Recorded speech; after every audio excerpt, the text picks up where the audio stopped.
இந்த வகுப்பில் இயற்கை உணவு. இயற்கை உணவு என்றாலே நமக்கு சிறிது தயக்கம். அது எப்படி பச்சையாக சாப்பிடுவது, ருசி இருக்குமா, சாத்தியப்படுமா என்று ஒரு தயக்கம் இருக்கிறது. ஆனால் ஒரு காலத்தில் நாம் அதை தான் சாப்பிட்டோம்.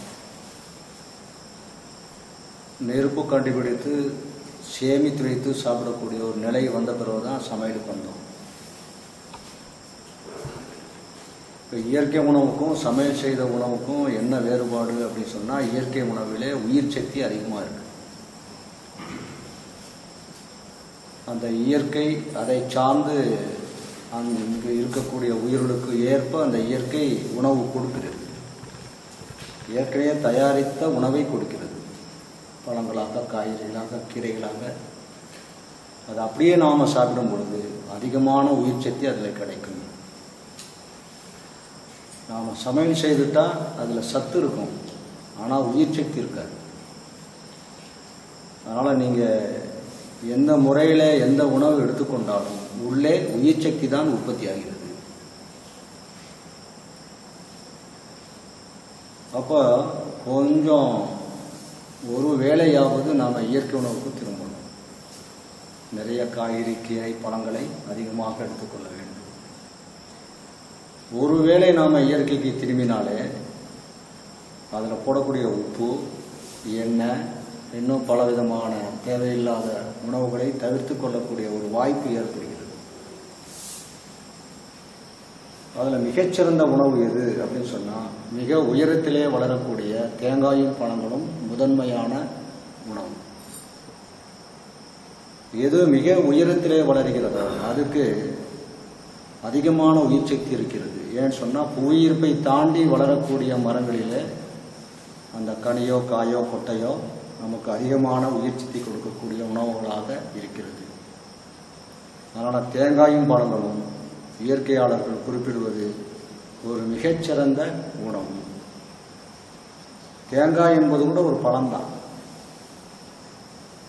அந்த தேங்காயில நல்ல கொழுப்பு இருக்கிறது. ஆனால் அதை நாம் வறுத்து சாப்பிட்டாலோ, அதை உருமாற்றி எடுக்கும் பொழுது அது அந்த கொழுப்பு கெட்ட கொழுப்பாக மாறும். அதனால் நீங்கள் அப்படியே சாப்பிடலாம் தேங்காயை. தேங்காயும் பழங்களும் ஒரு முழுமையான உணவு. ஒரு மனிதனுக்கு ஒரு முழுமையாக செல் வளர்ச்சி அடைகிறது. அதற்கு முக்கிய உணவு எதுன்னு சொன்னால், புரோட்டீன், கொழுப்பு, கார்போஹைட்ரேட்.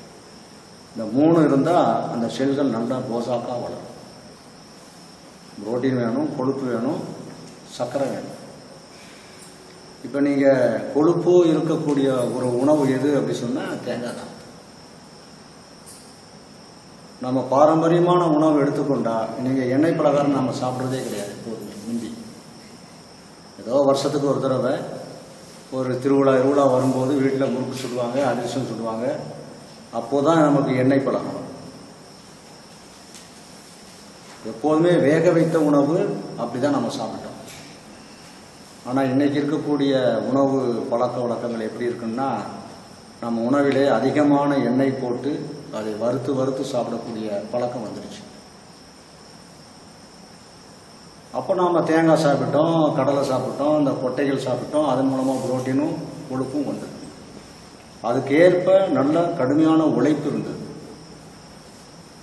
இன்று நேர்மாறாக இருக்கிறது. உழைப்பே இன்னைக்கு கிடையாது. நம்ம சாப்பிட்றது முழுக்க எண்ணெய் பலகாரங்கள்.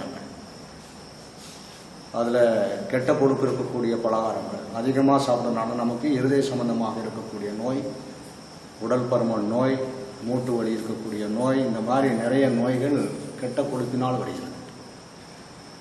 அதனால் தேங்காய் சாப்பிடும்போது மட்டும் நமக்கு ஒரு அச்சம். தேங்காயில் கொழுப்பு இருக்குதாம்ல அப்படின்னு சொல்லி நமக்கு நிறைய பேர் கேள்வி கேட்குறாங்க. ஏன்னா மருத்துவர்கள் அப்படி தான் சொல்கிறாங்க, தேங்காய் சாப்பிடாதே, அது கொலஸ்ட்ரால். கொழுப்பு இல்லாமல் நீங்கள் நடக்கவே முடியாது. கொழுப்பு வேணும், நல்ல கொழுப்பு வேணும்.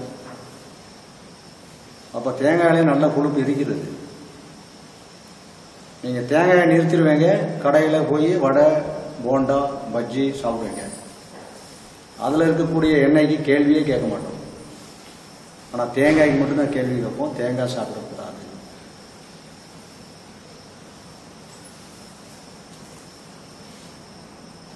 அது மிக உயரத்திலே வளர்றதுனால, அதிகமான உயிர் சக்தி இருக்கிறதுனால அது முதல் தரமான உணவுன்னு வச்சிருந்தாங்க. அது பிறகு தானியங்களும் கீரைகளும் கீரைகளும் காய்கறிகளும் அது இரண்டாம் தரமான உணவு. அதில் நிறைய காய்கறிகள் நீங்கள் பச்சையாகவே சாப்பிடலாம். ஒரு சில காய்கறிகள் தான் நீங்கள் பச்சையாக சாப்பிட முடியாது. கத்திரிக்காய், கொத்தவரங்காய், பீக்கங்காய், இதெல்லாம் நம்ம பச்சையாக சாப்பிட முடியாது. கொத்தவரங்காய், அவரைக்காய், பீக்கங்காய் சாப்பிடலாம், அவரைக்காய் சாப்பிட முடியாது. கேரட் சாப்பிடலாம், பீட்ரூட்டு, சவுசவு, நூக்குல்ஸு, பூசணி, வெண்பூசணி, பீர்க்கு, குடலை, இதெல்லாம் பச்சையாகவே சாப்பிடலாம். அது சமையல் செய்து சாப்பிடுகிற மாதிரி ருசி செய்யணும், அப்படியே சாப்பிட முடியாது. இப்போ நாம் மதியத்தில் சாப்பிட்டோம் கொஞ்சம் சேலட், அது மாதிரி நீங்கள் அந்த சேலட் பண்ணிக்கலாம். அதில் கொஞ்சம் தேங்காய் துருவி போட்டுக்கலாம், மிளகுத்தூள், சீரகத்தூள், உப்பு போட்டுக்கிட்டு அது கருவேப்பிலை, கொத்தமல்லி அதில் போட்டு அப்படியே கலரி விட்டீங்கன்னா அது சமையல் செய்த மாதிரியே இருக்கும். இப்போ இந்த மாதிரி சேலட் கூட நம்ம அடிக்கடி வீட்டில் போட்டுக்கலாம். இப்போ குழம்பு இருக்குது, அதை தொட்டுக்கிறதுக்கு ஏதோ ஒரு கூட்டோ பொரியலோ வச்சுருக்குறோம், இந்த சேலட் கூட பக்கத்தில் வச்சுக்கிட்டா இதுவும் அதுவும் சேர்த்து சாப்பிடும்போது மிகவும் ருசியாக இருக்கும். அதனால் காய்கறி, கீரைகளை இயற்கையாக எடுத்துக்கொள்வதற்கு சிறிதளவாவது நாம் முயற்சி எடுக்கணும். கீரைகள் பெரும்பாலும் பச்சையாக சாப்பிட முடியாது. அது வேக வைத்தாலே அது செரிக்கிறதுக்கு 5 மணி நேரம் ஆகும். அதில் ஒரு சில கீரைகள் இருக்குது, கொத்தமல்லி, கருவேப்பிலை, புதினா, வில்வம், இந்த மாதிரி கீரைகளை நாம் கீர் மாதிரி போட்டு சாப்பிடலாம். இப்போ நேற்று ஒரு கீர், இன்னைக்கு காலையில் ஒரு கீர் சாப்பிட்டோம்.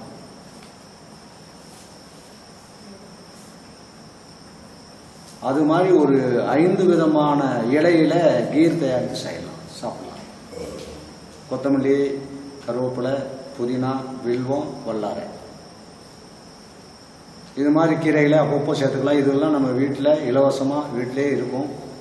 நம்ம ஒரு காய் வாங்கினாலே இலவசமாக கிடைக்கும். வீட்டில் எப்போதுமே இருக்கக்கூடிய இந்த உணவுகளை அதிகமான சக்தி நிறைந்த கீரைகளை நீங்கள் புதினா அடிக்கடி சேர்த்துக்கிட்டால் ரத்தத்தை சுத்தப்படுத்தும். கருவேப்பிலையில் அதிகமான அயன் இருக்கிறது. கொத்தமல்லியில் பித்தத்தை நீக்கக்கூடிய ஆற்றல் இருக்கிறது. வல்லாரை நமக்கு மூளையை வளர்ச்சி செய்யும். வில்வம் ஆண்மையை கொடுக்கும். பெண்களுக்கு வரக்கூடிய ருது சம்பந்தமாக இருக்கக்கூடிய நோய்களை குணப்படுத்தும். ஒரு உடலுக்கு குளிர்ச்சி கொடுக்கும். அந்த மாதிரி ஒரு அற்புதமான ஒரு மூலிகைகள். அப்பப்போ நம்ம மலிவான விலையிலே அதிக சக்தி நிறைந்த உணவாக இதை மாற்றிக்கொள்ளலாம். அதற்கு அடுத்து தான் நமக்கு தானியங்களும் கீரைகள், தானியங்களும் பருப்புகளும். இப்போ தானியம் எடுத்துக்கிட்டால் நமக்கு மிகச்சிறந்த உணவு எதுன்னு சொன்னால் அரிசி தான். தமிழ்நாட்டுக்கு உரிய ஒரு உணவு எதுன்னா அரிசி தான். கோதுமை கிடையாது. ஆனால் இங்கே நிறைய கோதுமை சாப்பிடணும். ஏன்னா அரிசி தீட்டி சிலிக்கியாக்கி சாப்பிட்றதுனால அதனால் வரக்கூடிய நோய்கள் வந்ததுனால் இன்னைக்கு மருத்துவர் என்ன சொல்றாங்க, அரிசி சாப்பிடாது. ஆனால் நம்ம பாரம்பரியமான அரிசி உணவு தான் நமக்கு இந்த செல்களில் அது பதிவாக இருக்குது. அரிசி உணவு விட்டுட்டோன்னா மூஞ்சி வாடி போகும். ஆனால் கோதுமை சாப்பிட்டா சக்கரை நோய்க்கு இப்போ ஒத்தமான உணவா அப்படிங்கிறது இல்லை. கோதுமையும் அரிசியும் ஒன்று தான். கோதுமையில் கொஞ்சம் தவிடு இருக்குது, அரிசியை தீட்டிட்டோம், அதனால கோதுமை சாப்பிடுன்னு சொல்றாங்களே தவிர கோதுமை நீங்கள் சாப்பிட்டா சக்கரை நோய் போயிடாது. இன்னைக்கு அரிசியை விட கோதுமையில தான் அதிகமான மருந்து இருக்கிறது. இன்னைக்கு இந்தியாவிலேயே அதிகமான கேன்சர் நோயாளி இருக்கிற ஒரு மாநிலம் எதுன்னு சொன்னால் பஞ்சாப். ஒரு வளமான ஒரு மாநிலம், 5 நதிகள் போகிறது, விவசாயம் முதன்மையாக நடக்கக்கூடிய இடம். ஆனால் இன்னைக்கு அது விளைய வைக்கிறதுக்காக அவங்க என்ன செய்கிறாங்க, இந்த என்டோசல்ஃபான்ங்கிற ஒரு நச்சை ஒரு 3 தடவை 4 தடவை 5 தடவை அதில் தொளிச்சு உற்பத்தியை பெருக்கிறதுனால இன்னைக்கு அதனுடைய தாக்கம் அந்த மாநிலத்திற்கு முழுக்க பாதிப்படைக்கும். ஆனால் இப்போ அதுவும் நம்ம தமிழ்நாட்டுக்கு வருது, அதை நிறைய நாம் சாப்பிட்டுருக்குறோம், நமக்கும் அந்த தாக்கம் இருக்கும். அதனால் நமக்கு மிகச்சிறந்த அரிசி அதை என்ன செய்யணும், நீங்கள் கைக்குத்தல் அரிசியாக வாங்கி சாப்பிடணும். இல்லை அரிசியை விட்டுட்டீங்கன்னா அடுத்ததாக நமக்கு இருக்கக்கூடிய உணவு சிறு தானியங்கள், சாமை, குதிரைவாளி, ராகி, திணை, இதெல்லாம் இன்னும் உரம் போட்டு விளைவிக்காத ஒரு உணவு எதுன்னா இதுதான். மானாம்பரியாக வளரக்கூடிய பயிர்கள். இப்போ ஆர்கானிக் உணவுன்னு சொன்னால் இதுதான் நீங்கள் நம்பி சாப்பிட முடியும். அதனால் அரிசி கூட நீங்கள் கைக்குத்தல் அரிசியாக வாங்கி சாப்பிட்டு கொள்ளலாம். இன்னும் சில பேர் என்ன செய்கிறாங்கன்னா, அந்த அரிசி பருமனாக இருக்குது அதனால் வாங்கி சாப்பிட முடியலன்னு சொல்கிறாங்க. நீங்கள் பொன்னி அரிசியே பொன்னி நெல்லே வாங்கி நீங்கள் ரைஸ் மில்லில் கொடுத்து அந்த பட்டையை மட்டும் எடுத்து கொடுன்னு சொன்னால் எடுத்து கொடுக்குறவங்க நிறைய பேர் இருக்கிறாங்க. அதுதான் கைக்குத்தல் அரிசி. இப்போ யாரும் கையிட்ட குத்துறது இல்லை. ஒரு காலத்தில் கையிட்ட குத்தி அது புடைச்சி அது அதை அந்த இது கருக்கெல்லாம் பிறக்கி அதுக்குன்னு ஒரு ஆள் இருந்தது, நேரம் இருந்தது, செய்தாங்க. இன்னைக்கு கைக்குத்தல் அரிசி நீங்கள் கையில் குத்தி கொடுங்கன்னா யாரும் சம்மதிக்க மாட்டாங்க. அதுக்குன்னு ஒரு மிஷின் இருக்குது, அதில் போட்டாங்கன்னா அந்த தவிடை மொத்தம் எடுத்துட்டு கொடுத்துருது. அதுதான் கைக்குத்தல் அரிசி. அப்படி நாமே தயாரித்து கொள்ளலாம். இல்லைன்னா எல்லா கடைகள்லையுமே கைக்குத்தல் அரிசி விற்று கொண்டிருக்கின்றன. கூட 5 ரூபாய் ஆகும். அதனால் அதை வாங்கி சாப்பிடலாம். அதனால் நமக்கு சிறந்த உணவு அரிசி தான். அது புழுங்கல் அரிசியை விட பச்சரிசி தான் அதிகமான சக்தி நிறைந்த உணவு. புழுங்கல் அரிசி நோயாளிகள் சாப்பிடுவது. நோய் வந்த பிறகு அந்த புழுங்கல் அரிசி சுலபமாக ஜீரணிக்கும். அதனால் அது புழுங்கல் அரிசி கொடுத்தாங்க. இப்போ நம்ம தமிழ்நாட்டில் பெரும்பாலும் புழுங்கல் அரிசி தான் நம்ம சாப்பிட்றோம். ஆனால் ஆந்திரா, கர்நாடகா அங்கே பார்த்தீங்கன்னா நீங்கள் புழுங்கரிசி யாரும் சாப்பிட மாட்டாங்க, எல்லாம் பச்சரிசி தான். தமிழ்நாட்டு மனிதர்களை விட அவங்க ஓங்கு தாங்க இருப்பாங்க. அதிகமான வலிமை நிறைந்த அந்த உணவு. ஆனால் அது நீங்கள் என்ன செய்யணும், இந்த மாதிரி குக்கர்லாம் வடிக்கக்கூடாது. அது வேக வச்சு அந்த தண்ணியை வடிச்சிடணும். அதில் கொஞ்சம் கெடுதல் இருக்குது பச்சை அரிசியில். வேக வச்சு வடித்து நீங்கள் சாப்பிட்டீங்கன்னு சொன்னால் பச்சரிசி அருமையான உணவு. அதனால் கொஞ்சம் அரிசியை நீங்கள் கொஞ்சம் மாற்றிக்கணும். அப்போ பருப்புகளிலே நிறைய புரோட்டீன் இருக்கிறது. அதில் மிகச்சிறந்த புரோட்டீன் இருக்கக்கூடிய பருப்பு பாதாம். பாதாம் கெடுதல் இல்லாத ஒரு உணவு. நம்ம நாட்டு பாதாம் எதுன்னு சொன்னால் நிலக்கடலை தான். ஏழைகளின் முந்திரி அப்படின்னு அதுக்கு பேர். பாதாமில் என்ன மிக சிறப்பான ஒரு புரோட்டீன் இருக்குதோ அது நிலக்கடலையிலே இருக்குது.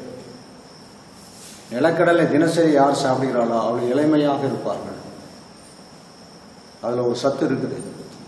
அதை அப்படியே நீங்கள் சாப்பிட்டீங்கன்னா கொஞ்சம் பித்தம் இருக்கும். அதை முளை கட்டி சாப்பிடலாம். தினசரி நம்ம உணவில் காலையில் ஒரு 10-20 கல்லையாவது முளை கட்டி வச்சு சாப்பிடணும். ஏன்னா நம்ம புரோட்டீன் சாப்பிட்றதே கிடையாது. ஒரு 12 மணி நேரம் ஊற வச்சுட்டேங்க அப்படின்னு சொன்னால் குறைந்தபட்சம் 8 மணி நேரம் அதாவது தண்ணியில் இருக்கணும்.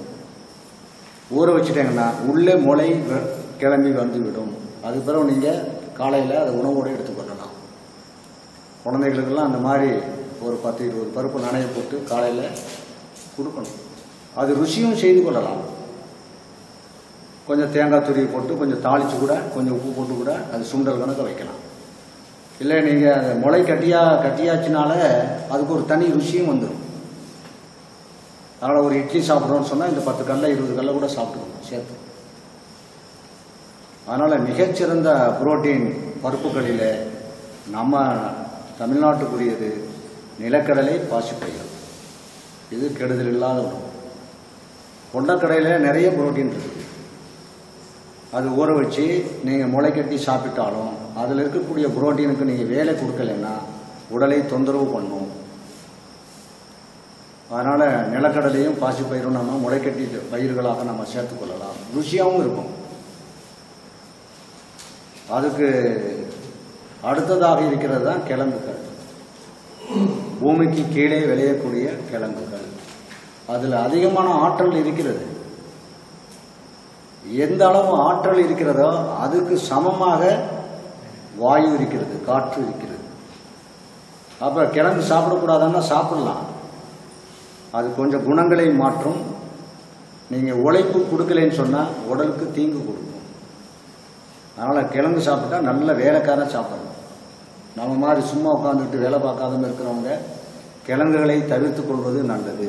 அதில் சேர்த்து கொள்ளக்கூடிய கிழங்கு பிடி கருணை. ஒரு கைப்பிடி அளவு அந்த கருணையை தேர்ந்தெடுக்கணும். அதனால தான் பிடி கருணை. அதாவது ஒரு ஒரு காய்கறியும் எப்படி தேர்ந்தெடுக்கணும்னு நமக்கு தெரியும். கருணையை தேர்ந்தெடுக்கும் போது ஒரு பிடி இருக்கணும். ஒரு பிடி கருணை, அதான் பிடி கருணைன்னு பேர் வச்சுருக்காங்க. அதை கொண்டு வந்து உடனே சமையல் பண்ண முடியாது. ஒரு வாரம் அது காயணும் வீட்டில். அது தோலெல்லாம் சுருங்கணும். அப்போ தான் நீங்கள் அந்த சாப்பிட முடியும். அப்போ சுருங்கினவுடனே இன்னும் கொஞ்சம் பாதியாக குறைஞ்சிடும். நீங்கள் ஒல்லியாக இருக்கக்கூடிய கருணையை கொண்டு வந்தீங்கன்னா வெறும் தொலி தான் இருக்கும் ஒரு வாரம் கழிச்சு. அதனால தான் அதுக்கு நீங்கள் தேர்ந்தெடுக்கும் பொழுது ஒரு பிடி இருக்கிற மாதிரி அதை தேர்ந்தெடுத்து வந்தீங்கன்னா அது எப்போதும் சாப்பிடலாம். ஆமாம், கருப்பாக இருக்கும் பிடி கருணை. அது மூலம் இருக்கிறவங்க சாப்பிட்டா மூலம் குணமாகும். அதில் அதிகமான நார்ச்சத்து இருக்குது. அது ஒரு கிழங்கு தான் நமக்கு நம்ம பாரம்பரியத்தில் சாப்பிடக்கூடிய கிழங்குன்னு வச்சுருக்காங்க. இப்போ கேரளத்தில் பார்த்தீங்கன்னா கிழங்கு தான் அவங்க பிரதான உணவு. ஆனால் அதுக்கு தக்கன அவங்க வேலை செய்கிறாங்க. அதனால் ஒரு பாதிப்பு கிடையாது. நமக்கு அது பாதிப்பு இருக்கும். அதனால் இயற்கை உணவு நாம் எடுக்கும் பொழுது நமக்கு நிறைய காய்கறி பழங்களை அதிகமாக எடுத்துக்கொள்ள வேண்டும்.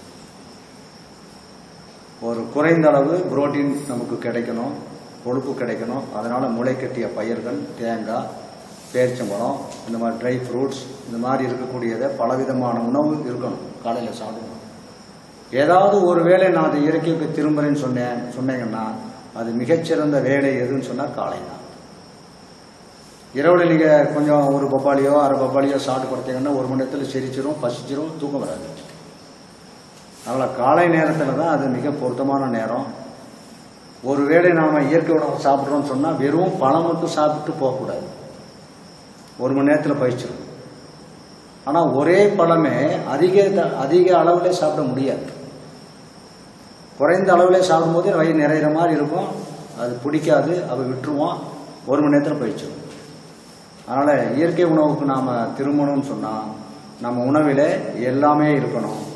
முளை கட்டிய பயிர் இருக்கணும், தேங்காய் இருக்கணும், பேரிச்சம்பழம் இருக்கணும், அன்றன்று அந்த சீசனில் இருக்கக்கூடிய பழங்கள் இருக்கணும். இந்த மாதிரி ஒரு கீர் வச்சுக்கலாம். இப்படி நிறைய உணவுகள் இருந்தால் தான் தாக்கு பிடிக்கும். கொஞ்சம் வேலையை நான் கடுமையாக செய்ய போகிறேன்னா ஒரு தேங்காய், ஒரு 1/4 மூடி தேங்காய் வச்சுக்கணும். புரோட்டீன் வேணும், கொழுப்பு வேணும், அயன் வேணும், விட்டமின் வேணும், எல்லாம் இருக்கணும். அந்த மாதிரி காலையில் உணவு ஒரு சரியான உணவு எடுத்துக்கிட்டீங்கன்னா சாயந்தரம் வரைக்கும் பசிக்காது. ரொம்ப சுறுசுறுப்பாக இருப்பீங்க.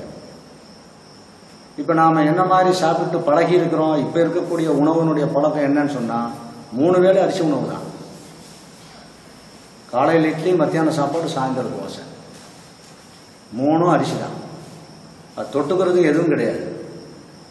காய்கறி கீரை கூட அதிகமாக எடுத்துக்கிறது இல்லை. அப்போ 3 வேளை கார்போஹைட்ரேட் சாப்பிட்டீங்கன்னா கொழுப்பு எங்கேருந்து வரும், புரோட்டீன் எங்கேருந்து வரும், அயன் எங்கேருந்து வரும், நம்ம வேலை பார்க்குற திறனுக்கு அந்த அளவு நமக்கு சக்தி எங்கேருந்து கிடைக்கும். அதனால் நம்ம உணவில் சரிசம உணவு, அதாவது எல்லா உணவுகளும் இருக்கிற மாதிரி இயற்கையில் என்னென்ன கிடைக்கிறதோ அந்தந்த சீசனில் மலிவாக என்னென்ன கிடைக்கிறதோ அதை வைத்துக்கொண்டு சாப்பிடணும். அப்போது தான் அந்த இயற்கை உணவில் நம்ம வெற்றி பெற முடியும்.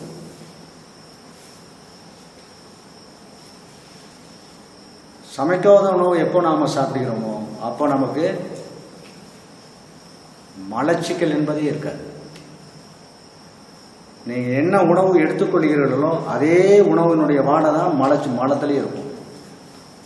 குதத்திலே ஒட்டாமல் கீழே விழும். மலக்குடல் சுத்தமாய்க்கும். அப்போதுதான் மலக்குடலே சுவாசித்துக் கொண்டிருக்கும். இப்போ நம்ம பசையாக சாப்பிட்டு இருக்கிறோம். ஒரு தானியமாக சாப்பிட்டா என்ன ஆகும்னா பசை, அது மலக்குடல்ல இறுகி போகும். அது பாதி வெளியே வரும், பாதி உள்ளேயே தங்கி நிற்கும். அதனால தான் மலச்சிக்கல் நமக்கு வருது. அதனால் தானிய உணவை குறைச்சிட்டு இந்த மாதிரி இயற்கை உணவாக இருக்கக்கூடிய காய்கறி கீரை பழங்களை அதிகமாக எடுத்துக்கொள்ள வேண்டும். எந்த பழமும் கெடுதலை கொடுக்காது. பழம் சாப்பிட்டால் சளி பிடிக்கும் அப்படின்னு ஒரு தவறான கருத்து. பழம் சாப்பிட்டால் சளி எடுக்கும். நீங்கள் ஏதோ சளி சம்மந்தமாக இருக்கக்கூடிய நோய் இருக்கும் பொழுது வாழைப்பழம் மட்டும்தான் கெடுக்கும்.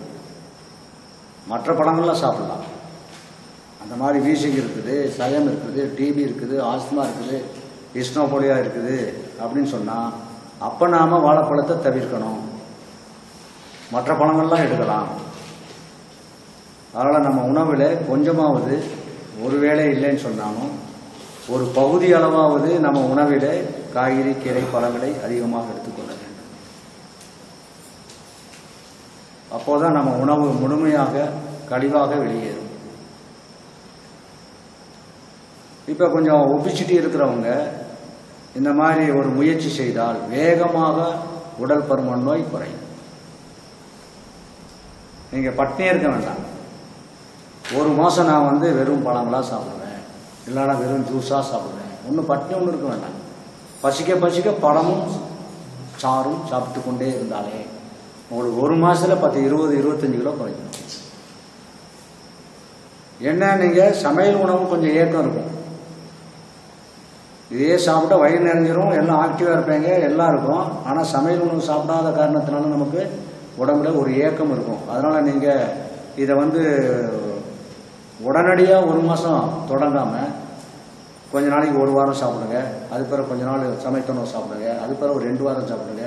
இப்படியே கொஞ்சம் பழகி கொண்டால் நமக்கு வேகமாக எந்த பக்க விளைவும் இல்லாமல், எந்த விதமான தொந்தரவும் இல்லாமல் மிக சுலபமாக உங்களுடைய பருமன் குறையும். உடலுக்கு எந்த விதமான தீங்கு இருக்காது. அது பிறகு நீங்கள் சாப்பாட்டுக்கு வரும்போது பகுதி பகுதியாக கூட்டிக் கொள்ள வேண்டும். மெதுவாக கொண்டு வரணும். ஒரு 10 நாள் ஆகுது பழைய உணவுக்கு திரும்புறதுக்கு. அப்போது கூட நாம் கொஞ்சம் உணவுல சீர்திருத்தம் கொண்டு வரணும். இந்த மாதிரி எண்ணெய் பலகாரம், இந்த மாதிரி தவறான உணவுகள், இந்த மாமிசம், இந்த மாதிரி மிட் நைட்டில் சாப்பிட்றது, சாப்பிட்டோன்னு உறங்குறது, மதியம் தூங்குறது, இதெல்லாம் இல்லாமல் சரியான உணவு பழக்கத்துக்கு வந்தீங்கன்னா திருப்பி அந்த உடல் பருமன் வராது. அதனால் இயற்கை உணவு எப்போ நீங்கள் எடுத்துக்கொள்கிறீர்களோ அப்போ எல்லா நோய்களையும் குணமாகும். இப்போ இருதயத்தில் ஒரு பிரச்சனை இருக்குது, ஏதோ நீங்கள் போய்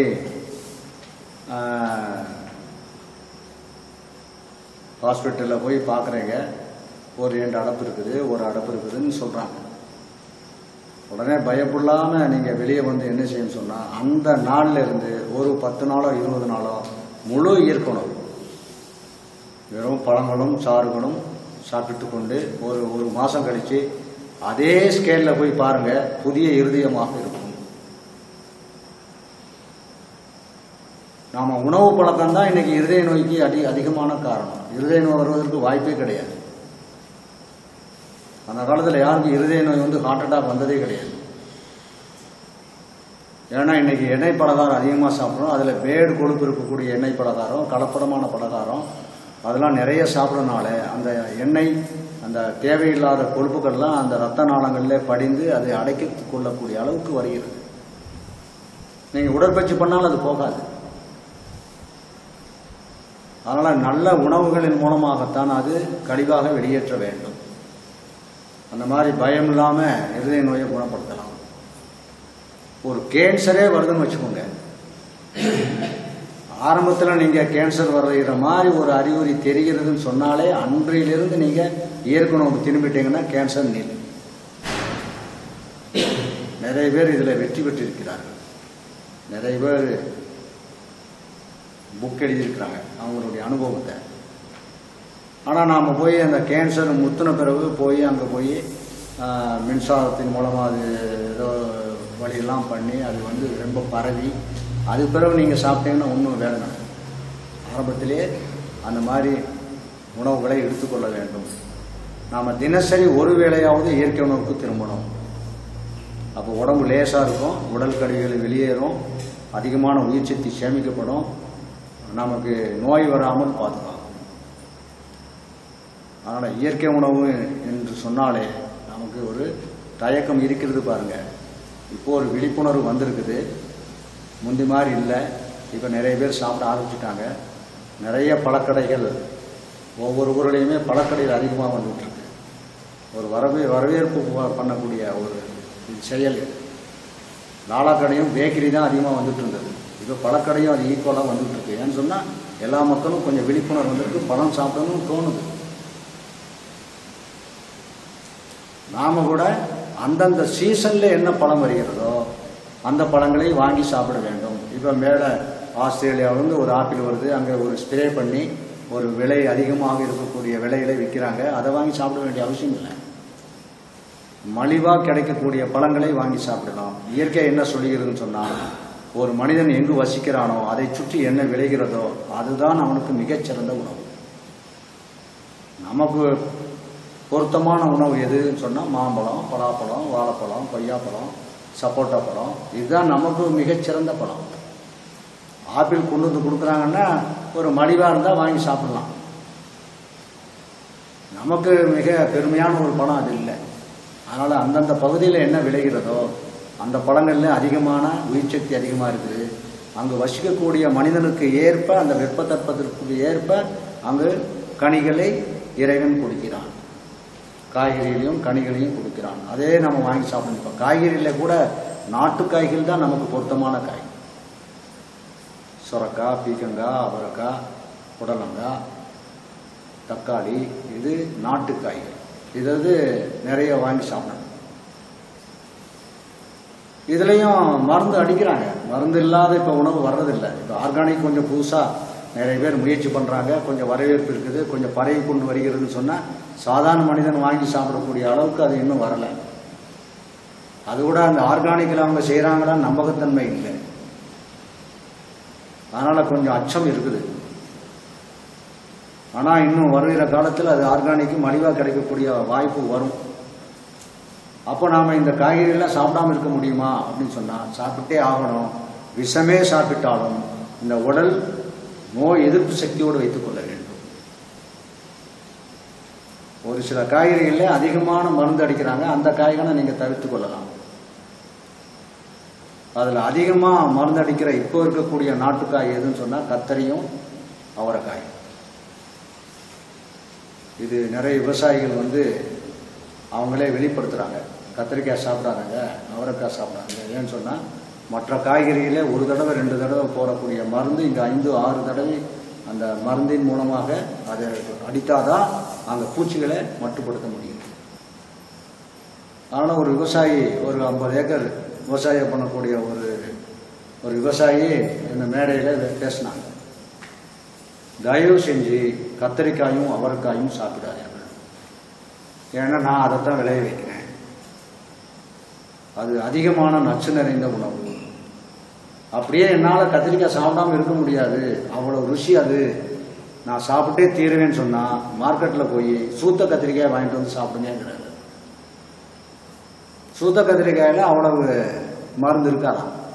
அதனால தான் அங்கே வண்டு பிடிச்சிருக்கு.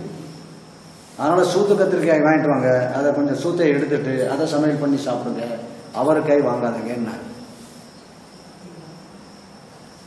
ஏன்னு சொன்னால் இன்றைக்கி அந்த அளவு பூச்சி மருந்துகள் நம்ம உபயோகப்படுத்திட்டு இருக்கிறோம். என்ன காரணம்னு சொன்னால் அது நம்ம தப்பு தான். இது ஒரு திட்டமிட்ட மேலை நாட்டு சதி. இந்தியா ஒரு வளமான ஒரு மண் நிறைந்த ஒரு விவசாய நாடு. இதை நீங்கள் அந்த நிலத்தை மலடாக்கிட்டா இந்த விவசாயத்தை நம்பி இருக்கிறவங்க முழுக்க வெளிநாட்டு விவசாயத்தை நம்பி இருப்பாங்கங்கிற ஒரு ஆங்கிலேயனுடைய திட்டம். அந்த காலத்தில் நம்ம அடிமையாக இருக்கும் பொழுது ஆங்கிலேயன் நமக்கு சுதந்திரம் கொடுக்கணும்னு ஒன்றும் கற்பனையே இல்லை. அவனுக்கு நமக்கு சுதந்திரம் கொடுத்தது காந்தி போராடி கொடுத்தாங்க நம்ம ஒரு வகையில் சொல்லிக்கிட்டோம். ஆனால் உண்மையில் அது இல்லை. 2வது உலகப் போரில் இங்கிலாண்டே இழக்கக்கூடிய அளவுக்கு அங்கே பாதிப்பு இருந்தது. அப்போ தான் அவனுக்கு சிந்தனை வந்தது இந்தியாவை கொடுத்துடணும்னு சொல்லி. அப்போ காந்தி கையில் கொடுத்தாங்க. காரணம் பாதி காரணம் அதுதான். நமக்கு பெர்மனண்டாக கொடுக்கக்கூடிய ஒரு ஐடியா தான் அவனுக்கு கிடையாது. அதனால் பாரதத்தை எப்போதும் நம் கைவசம் வைத்துக் கொள்வதற்கு இந்த இந்தியாவினுடைய ப்ளஸ் என்ன மைனஸ் என்னன்னு கண்டுபிடிச்சாங்க. ஒரு கூடு போட்டு பிரபுக்குள் சபை அப்படின்னு ஆங்கில நாட்டில் இருக்குது. அதுதான் ஒரு சக்தி வாய்ந்த சபை, அரசாங்கத்துக்கு ஆலோசனை சொல்லக்கூடியது. அவங்க தான் இதை கண்டுபிடிச்சாங்க. பாரதத்தினுடைய ப்ளஸ் மைனஸ் என்ன, அந்த ப்ளஸை உடைச்சிட்டோம்னு சொன்னால் இது நிரந்தரமாக நமக்கு அடிமையாக இருப்பாங்க. அப்போ அதுக்கு இந்த மெக்காலயங்கிறவனை நியமித்தாங்க. அவன் நாடு முழுக்க சுற்றி பார்த்தான். அங்கே கொண்டு போய் ஒரு ரிப்போர்ட் கொடுத்தான். இந்த பாரதத்தினுடைய ப்ளஸ் விவசாயம், மருத்துவம், குருகுல கல்வி. விவசாயம், மருத்துவம், குருகுல கல்வி, இந்த 3 தான் இவங்களுடைய ப்ளஸ். இதை உடைச்சிட்டோம்னு சொன்னால் நிரந்தரமாக நமக்கு அடிமையாக இருப்பாங்க. உலக நாட்டிலேயே நீங்கள் சரித்திரத்தை, பழைய சரித்திரத்தை 2000 4000 வருஷம் சரித்திரத்தை நீ எடுத்து பார்த்தீங்கன்னா மருத்துவத்துக்கும் கல்விக்கும் நம்ம பணமே வாங்கலை. இந்தியாவில் இலவசமாகவே எல்லாமே செய்தாங்க. ஒரு கிராமத்துக்கு 4 கிராமத்துக்கு ஒரு வைத்தியர் இருப்பார், பணம் வாங்க மாட்டாங்க. பணம் வாங்கினா பாவம். வைத்திய தொழில் ஒரு கர்ம தொழில். அதுக்கு நீ பணம் வாங்கினா பாவம் சேர்ந்துடும் சொல்லி நம்ம பாரம்பரியத்தில் சொல்லியிருக்காங்க. அதே மாதிரி கல்வி அப்படிதான் இருந்தது. கல்வி ஆவணா தெரியாத ஐரோப்பா, ஆப்பிரிக்கா, உலக நாட்டில் இருக்கிறவங்க பூரா நம்மகிட்ட படிச்சுட்டு போனாங்க. 4 பல்கலைக்கழகம் இருந்தது. ஒரு பல்கலைக்கழகத்துக்கு 1000 ஆசிரியர்கள் இருந்தாங்க, 10,000 மாணவர்கள் இருந்தாங்க. 4 மூலையில் 4 பல்கலைக்கழகம் இருந்தது. கல்விக்கு நமக்கு யாரும் சொல்லிக் கொடுக்க வேண்டிய வக்கே கிடையாது. அப்போ நம்ம அடிமையாகிறதுக்கு இந்த 3 உடைச்சிட்டோம்னா பெர்மனண்ட்டாக அடிமையாக இருக்கிறான் அப்படின்னு சொல்லி தான் அவன் மெக்காலே கல்வி திட்டம் முதல்ல கொண்டு வந்தான். மனப்பாடம் பண்ணணும், சொல்லணும். அதில் இருக்கக்கூடிய பாடத்திட்டங்கள்லாம் என்ன இருக்கும்? இந்தியர்கள் அடிமையானவர்கள், அவர்களுக்கு சொந்த நாடு கிடையாது, பல மன்னர்களுடைய ஆட்சியில் ஒருங்கிணைப்பு இருக்குது, அடிக்கடி சண்டை போட்டு ஓட்டுவாங்க, இவங்களுக்கு மூளையே கிடையாது, இவங்க கோழை, இப்படி நம்ம சரித்திரம் போல எழுதினான். அது பிறகு விவசாயத்தை அவன் உடைக்கிறதுக்கு முன்னாடி ஏதோ கால சூழ்நிலையில நமக்கு சுதந்திரம் கொடுக்க வேண்டிய கட்டாயம் வந்துருச்சு. விவசாயத்தை கை வைக்கலாமே, போயாச்சு, சுதந்திரம் கொடுத்துட்டு போயிட்டான். அது பிறகு ஆங்கிலேய சார்ந்த ஒரு அரசாங்கம் வந்தது. நேருக்கு இந்தியனுடைய மூஞ்சி தான் இருக்குதே தவிர நேருக்கு இந்திய கல்ச்சர் பிடிக்காது. அவர் சிறு குறையிலிருந்து இங்கிலாந்தில் வளர்ந்தவர், கடவுளை மறுக்கிறவர், இந்திய கலாச்சாரத்துக்கு அவருக்கு எதுவும் தெரியாது. அதனால அது ஆங்கிலோ இந்தியர் தான் அவரை சொல்லலாம். அவருடைய ஆட்சி கிட்டத்தட்ட 50 வருஷத்துல நம்ம நாட்டினுடைய நிலைமை என்னாச்சுன்னு சொன்னா விவசாயத்தை துப்புரவ மலடாக்கிட்டாங்க. எல்லாம் என்டோசல்பான் இந்த மாதிரி இருக்கக்கூடிய மருந்துகளை கொண்டு இந்த மாதிரி புதிய புதிய விதைகள் மூலமாக இந்த மலடாக்கணுங்கிற ஒரு திட்டம் வந்தது. ஏதோ இறைவனோட அருளால் நம்ம விவசாயிலாம் கொஞ்சம் முடிச்சுக்கிட்டு இப்போ அதுலேருந்து தாண்டி ஆர்கானிக் விவசாயத்துக்கு வந்திருக்காங்க. இது அரசாங்கத்தினுடைய முயற்சி இல்லை, மனிதர்களாக சேர்ந்த முயற்சி. அதே மாதிரி மருத்துவம் அப்படித்தான். மருத்துவத்தை முழுக்க அடித்தாங்க, அது சிலபஸே கொண்டு வந்தாங்க.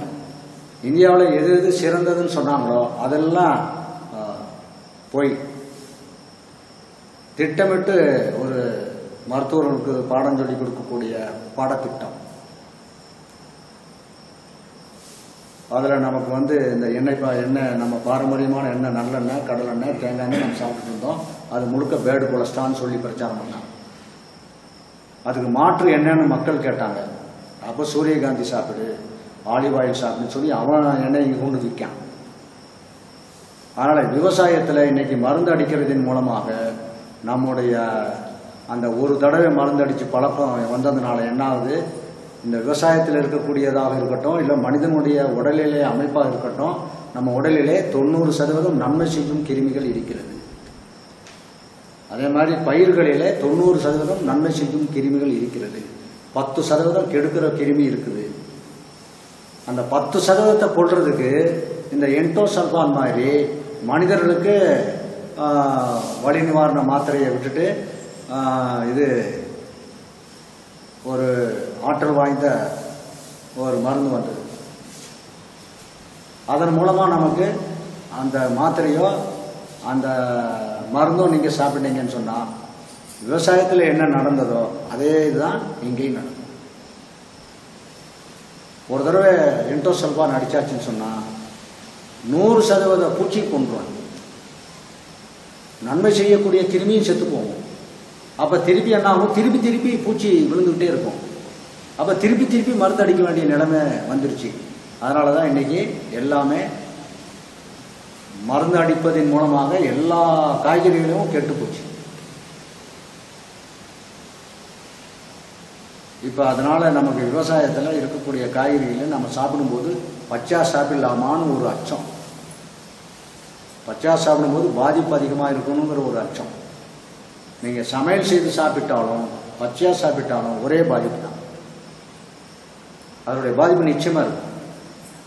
ஆனால் சமையல் செய்யாமல் நீங்கள் சாப்பிடும்போது உயிர் சக்தி அதிகமாக சேமித்திருக்கிறதுனால உங்களுக்கு நோய் எதிர்ப்பு சக்தி அதிகமாக இருக்குது. அதனால் கொஞ்சம் சமம் செய்து கொள்ளும். அதனால் நீங்கள் இயற்கையாக உணவு நாம் சாப்பிடும்போது அதிகமான பாதிப்பு இருக்குன்னு அச்சப்பட வேண்டிய தேவையில்லை. சமையல் செய்து சாப்பிட்டாலும் அதே பாதிப்பு நமக்கு இருக்கும். ஒரு கெமிக்கல் இருக்குதுன்னு சொன்னால் அதை அப்படியே சாப்பிட்டா எந்த அளவு பாதிப்பு இருக்கிறதோ சுட வைத்து சாப்பிட்டாலும் அதை விட பாதிப்பு அதிகமாக தான் இருக்கும். ஒரு கெமிக்கலை சுட வச்சுட்டேன்னா அது வீரியம் அதிகமாகும். அதனால் ஒரு காய்கறியை நீங்கள் அப்படியே சாப்பிட்டா ஒரு 50% உங்களுக்கு கெடுக்குதுன்னு சொன்னால் வேக வச்சு சாப்பிட்டா 60% கெடுக்கும். அதனால் இப்போ சில காய்கறிகள் நமக்கு இன்னும் மருந்தடிக்காத காய்கறிகள் கிடைக்குது. அதாவது வீட்டில் இருக்கக்கூடிய முருங்கை மரம், வீட்டில் கொஞ்சம் நிலம் இருந்துச்சுன்னா அரைக்கீரை போட்டுக்கலாம், தண்டுக்கீரை போட்டுக்கலாம், சுலபமான கீரைகள் நம்ம வீட்டில் போட்டுக்கலாம். இப்போ சுரக்காய் உருண்டையாக வரக்கூடிய சுரக்காய் வாங்குங்க, அது நாட்டு சுரக்காய், அதில் மருந்து அடிக்கிறது இல்லை. அதே மாதிரி பூசணி, வெண்பூசணி, சக்கரை பூசணி, இதுக்கெல்லாம் மருந்து அடிக்கிறது இல்லை. அது வானாம்பரியாக அதான் தானாக விளையக்கூடியது. இதெல்லாம் வாங்கி சாப்பிடலாம் தைரியம். அதனால் ஓரளவாவது ஒரு 20-10% நம்ம இயற்கைக்கு திரும்பணும். இயற்கையோடு இணைந்து வாழணும். உணவு, பழக்க வழக்கங்கள் இதெல்லாம் இயற்கையோடு சார்ந்து இருந்து போகுது. நமக்கு அதிகமான மனித சக்தி அதிகமாக இருக்கும். நோய் எதிர்ப்பு சக்தி இருந்தால் நோய் வருவதற்குண்டான முயற்சி தானாக நிற்கும். அதனால் இதுக்கு இந்த மாதிரி நம்ம உணவுகளை சீராக வைத்துக் கொள்வதற்குண்டான முயற்சி நாம் எடுக்கணும். வீட்டில் போனோம்னா நம்ம இந்த மாதிரி நீங்கள் செஞ்சு கொடுங்கன்னு சொன்னால் யாரும் செய்ய மாட்டாங்க. நாம செஞ்சுக்கணும். கொஞ்ச நாளைக்கு நாம இந்த உணவை நாம தயாரித்து கொள்ளணும். அப்போ சாப்பிட ஆரம்பிச்சிட்டோம்னு சொன்னால் பிறகு அவங்க ஒத்துழைப்பாங்க. நீங்கள் இயற்கைக்கு திரும்பிட்டீங்கன்னா அடுப்படியில் வேலை இல்லை. ஒரு கத்தி ஒரு தட்டு இருந்தால் போதும், வேலை முடிஞ்சு வச்சு. அரசாங்கத்தை சார்ந்து இருக்க வேண்டிய தேவையே இல்லை. கேஸ் வேண்டாம், மண்ணெண்ணெய் வேண்டாம், ரேஷன் வேண்டாம், அரிசி வேண்டாம், சமைக்க வேண்டிய தேவையில்லை. ஸ்டாக் பண்ணுறதுக்கு ரூம் இருக்குது, அதுவும் தேவையில்லை. அடுப்படி தேவையில்லை. கொஞ்சம் நாம் முயற்சி செய்யணும். கொஞ்சம் உணவுகளை, நல்ல உணவுகளை எடுத்துக்கொள்ள வேண்டும். ஒருவேளை இயற்கை உணவுக்கு வந்தாலே மாபெரும் வெற்றி தான். அவ்வளோ லேசாக வர முடியாது. அதுக்குண்டான முயற்சி நாம் எடுக்கணும். அதனால் இயற்கையோடு ஒன்றி வாழுதல், இயற்கை மருத்துவம், இயற்கையோடு இணைந்து வாழுதல், இதெல்லாம் சேர்ந்து தான் இயற்கை வாழ்வியல். அதுக்குண்டான முயற்சி நாம் எடுக்கணும். அதில் வெற்றி பெறணும் என்று கூறி இந்த வகுப்பை நிறைவு செய்து கொள்வோம். ஏதாவது வினா இருந்தால் கேட்கலாம்.